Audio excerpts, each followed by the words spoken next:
Assalamualaikum. Yuk dukung kami dengan menekan tombol subscribe. Selamat menonton. Kisah apel kejujuran. Suatu hari, seorang pemuda terlihat sedang menyusuri sebuah jalanan di kota Kufah. Pemuda itu bernama Sabit. Dia sedang dalam perjalanan menuju ke suatu tempat. Rupanya persediaan air milikku telah habis. Apakah di sekitar sini ada sungai? Sabit melolong ke sana kemari untuk mencari sebuah sungai. Dia pun mengajarkan telinganya.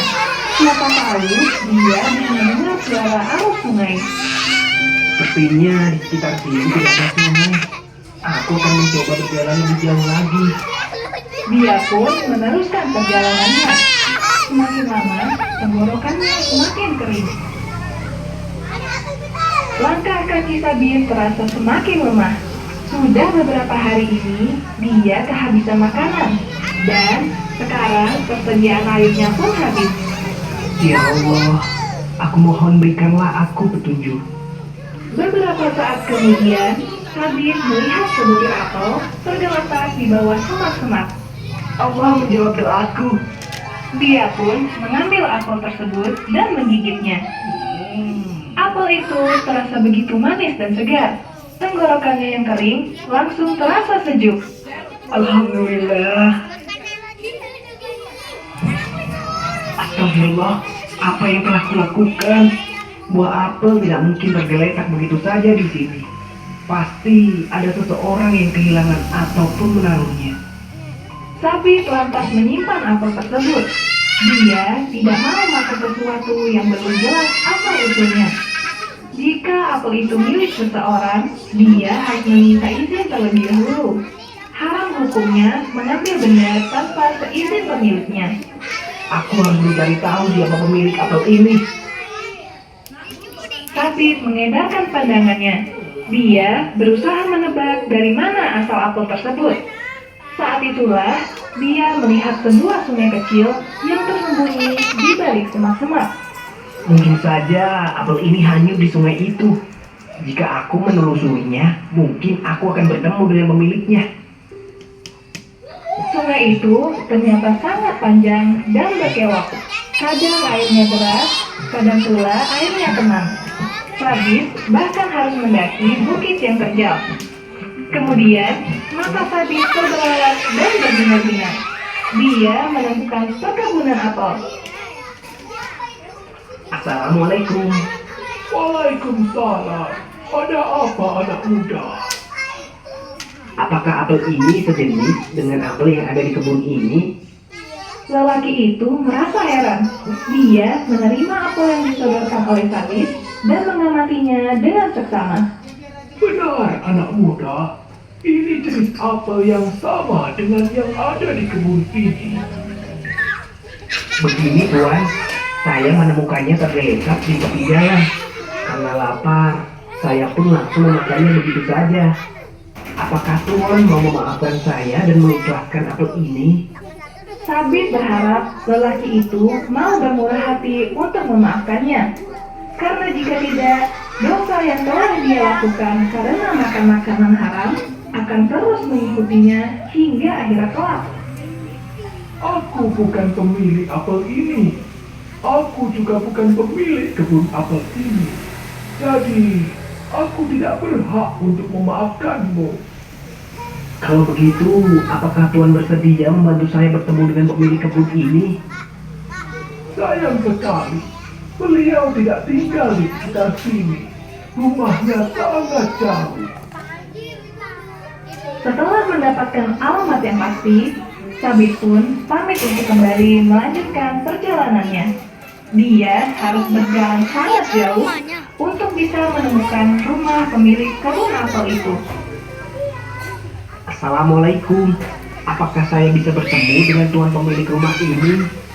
Tukang kebun itu pun mengantarkan Sabit menemui majikannya.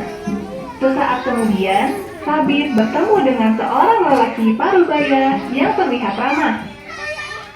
Kenapa mencariku anak muda? Sabit pun mengeluarkan apel dari dalam kantungnya dan memberanikan diri untuk bercerita.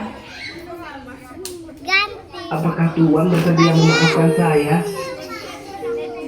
Tidak bisa. Aku tidak akan memaafkanmu. Sabit gemetaran. Dia sungguh menyesal sekaligus takut. Takut akan dosa yang tidak akan pernah bisa dia hindari. Sabit pun memohon sekali lagi. Tapi lagi-lagi pemilik rumah itu menolak. Demi Allah, aku tidak akan memaafkanmu. Tuan, aku bersedia memenuhi permintaanmu. Asalkan engkau mau memaafkan kesalahanku ini. Apakah kau bersungguh-sungguh? Iya, Tuan.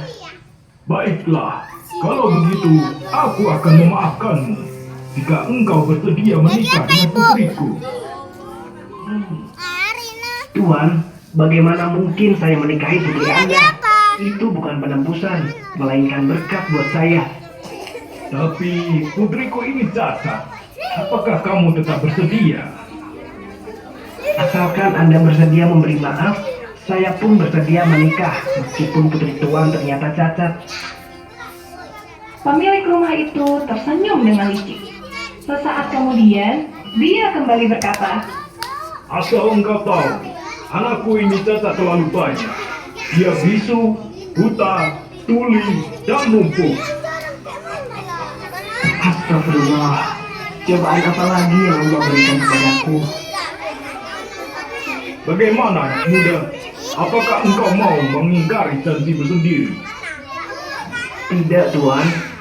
Menikah dengan Tuan Putri tentu jauh lebih mudah ketimbang hukuman yang akan saya terima di neraka nanti jika saya mengingkari janji ini.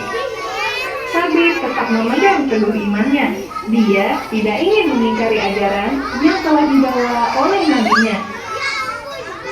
Begitulah pernikahan Sabit dengan putri pemilik rumah itu pun dilaksanakan.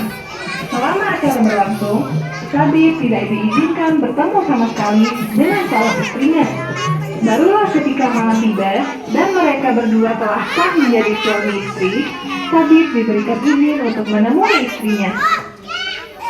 Seperti apapun kondisinya, aku tidak boleh menunjukkan aja kecewa. Aku tidak boleh membuat hatinya terluka. Pelan-pelan, Sabit mengetuk pintu kamar dan melangkah masuk ketika sudah mendapatkan jawaban. Betapa terkejutnya Sabit ketika melihat seorang wanita yang sangat cantik sedang berdiri di tengah ruangan. Apakah aku masuk ke kamar yang salah? Tidak, Tuan. Aku adalah istrimu. Bagaimana mungkin ayahmu bilang kalau engkau bisu? Benar, Tuan. Aku tidak pernah bicara hal-hal yang tidak benar. Tapi ayahmu juga bilang bahwa engkau buta. Benar, Tuan. Aku tidak pernah melihat hal-hal maksiat. Ayahmu juga bilang bahwa engkau tuli dan lumpuh. Benar, Tuan. Ayah tidak berbohong. Aku tidak pernah mau mendengarkan hal yang dusta. Dan aku tidak pernah melangkahkan kaki ke tempat-tempat yang diharamkan oleh Allah. Subhanallah, sungguh mulia wanita ini. Dan dia adalah istriku. Begitulah, kedua hamba Allah yang sama-sama soleh dan soleha itu meneruskan orang suami istri. Dari sebut itu, Sabit telah menemukan jodohnya. Dan dari pasangan inilah kelak akan lahir seorang imam besar, yaitu Abu Hanifah An-Nu'man bin Sabit.